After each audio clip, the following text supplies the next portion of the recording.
Let's talk lasagna. So the other day I made a 4-hour tomato sauce, and I froze most of it, but I had left some out because I had intended to make lasagna. And so now I'm in the process of making said lasagna.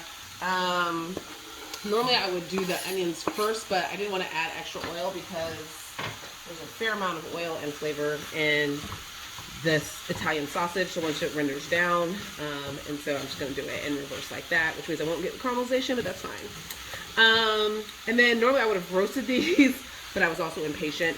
And by these I mean the zucchini, and there are some mushrooms in there, and they were so close together that basically they steamed. But it's fine. I'm gonna try and keep as much of the moisture as possible because I do not. Ooh, look at me.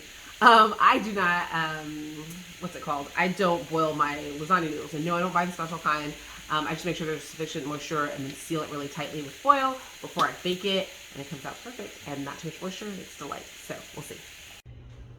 So what I have is some of the 4-hour sauce on the bottom. I rinse off the pasta so there's a little extra moisture there. I've got ricotta cheese, and now I'm gonna layer. So I'm gonna be doing spinach. Um, I'm going to be doing, which actually I have learned over the years that I should break this up because otherwise it just has, like, even though it shrinks down, it's got long and a little more fibrous. And I don't like that. I'm going to be throwing on um, some of the zucchini, and then a little bit of pork, and more sauce, and then just continuing this process until the whole thing is done.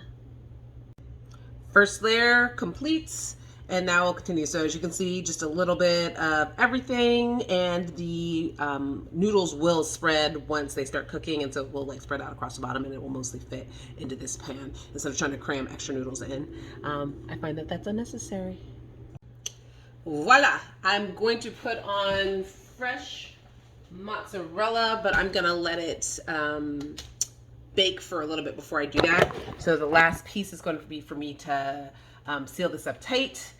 Try and make sure that the foil isn't touching too closely, but that the sides are sealed really tight.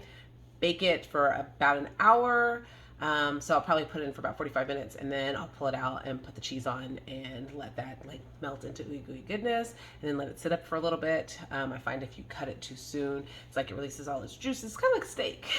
But that lets it set up a little bit, and then it sits usually a little prettier because I've said that. Watch, it's gonna all, like, slide apart, but it'll still be delicious. So in an hour or two, I should have something delicious to share with you. I am so hungry. It is 5:51. I cooked this some hours ago. Oh, well, I prepared it some hours ago. The lighting here is awful as usual. Better. I went ahead and cut. I let it sit for about 15 minutes, which is all I could manage because I am super hungry and would like to eat now. So let's see if we can let you see my response to it. La, la, la, la, la. Okay.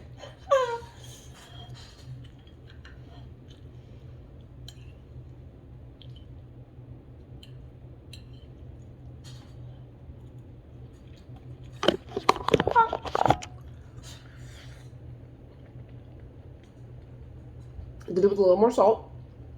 I was trying to be easy on the salt because sauce is salted, sausage is salted, the zucchini is salted. I didn't salt too much of the spinach, um, but generally speaking, this is delightful. Hope you're having some delightful too.